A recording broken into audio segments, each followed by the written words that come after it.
अस्सलाम वालेकुम, मैं राबिया और आज हमारी वीडियो का उन्वान है मेरी पसंदीदा सब्ज़ी। और मेरी पसंदीदा सब्ज़ी है लौकी। तो शुरू करते हैं अपनी वीडियो। लौकी एक सब्ज़ी है जो ऊपर से हल्की सब्ज़ और अंदर से सफ़ेद होती है।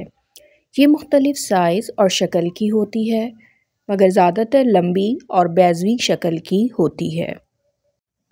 ये खाना पकाने में इस्तेमाल होती है। लौकी में विटामिन सी पाया जाता है।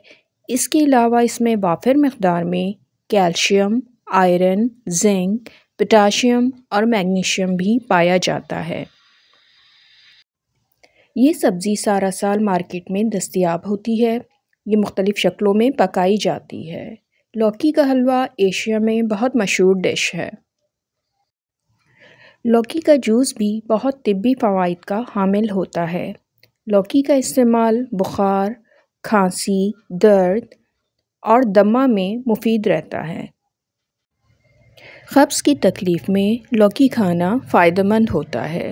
लौकी मेरी पसंदीदा सब्ज़ी है। आज के लिए इतना ही। मेरी नेक्स्ट वीडियो तक अपना बहुत ख्याल रखिएगा। फिर मिलते हैं। अल्लाह हाफ़िज़।